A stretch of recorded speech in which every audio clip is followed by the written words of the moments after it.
Good afternoon, everyone, especially the young friends. Doctor Kiran Bedi के बाद एक मंच पे खड़ा होना अपने आप में एक ब्रेवरी अवार्ड डिजर्व करता है। तो मैं आशा करूंगी कि आप सब मेरे साथ सहानुभूति रखेंगे। जो पॉइंट्स डॉक्टर बेदी ने रेज किए हैं आज, जिस तरीके से उन्होंने हमें इस मुद्दे पर एजुकेट किया है, उसके लिए सबसे पहले मैं उनका शुक्रिया अदा करना चाहूंगी और मैं चाहूंगी आप ज्वाइन करें उन्हें थैंक करने के लिए, बिकॉज जितनी इंफॉर्मेशन उन्होंने हमें आज दी है, इतनी इंफॉर्मेशन जुवेनाइल जस्टिस एक्ट के बारे में शायद किसी और मीडिया में अवेलेबल नहीं है। ऑफ कोर्स अगर आप चाहे इंटरनेट में सर्च करें आपको शायद ये मिलेगी, पर किसी एक फोरम में इतने कंसाइज तरीके से ये इंफॉर्मेशन अभी तक मुझे सुनने को नहीं मिली है। So thank you doctor Bedi for that.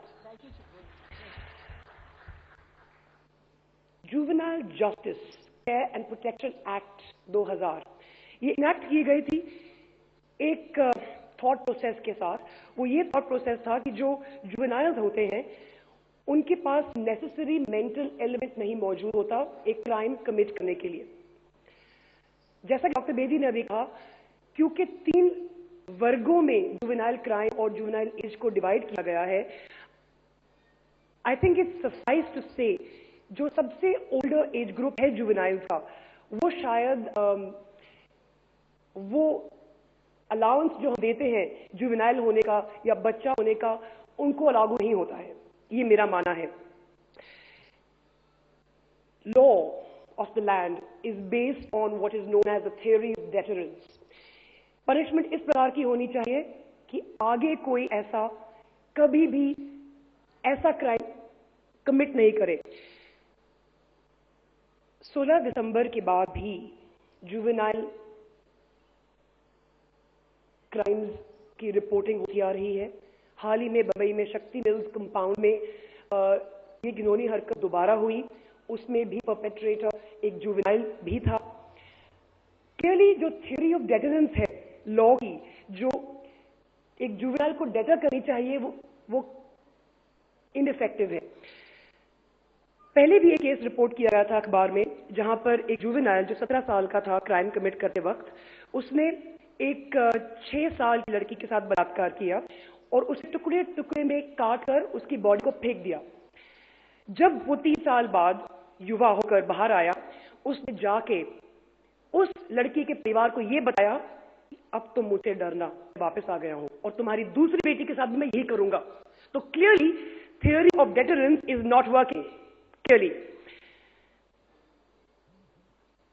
It is correct that the principle of adjudication should be the crime, as Dr. Beatty has so eloquently put, and not the age. United States of America में एक concept है legislative waiver, जिसके तहत rape, murder जैसे critical offences को juvenile justice protection के अंदर से निकाल दिया जाता है, which basically means कि अगर क्रिमिनल इंटेंट और in legal parlance mens rea has been established, अगर एक क्रिमिनल की क्रिमिनल इंटेंट एस्टैब्लिश हो चुकी है, he definitely doesn't need juvenile protection, and that is the crux of the matter. Graded response to crimes committed by juveniles is the need of the hour. What is a graded response? Graded response defines the crime. The crime, if it's heinous enough to be committed by somebody who is quote-unquote juvenile, with knowledge that he's committing that crime. Clearly somebody who is raping and killing somebody is aware of the crime he's committing. It's not being done in innocence. It's not being done as an accident. It's very premeditated, and when criminal intent is established by court or mens rea is established beyond doubt, there is no question of treating the said criminal under Juvenile Protection Act.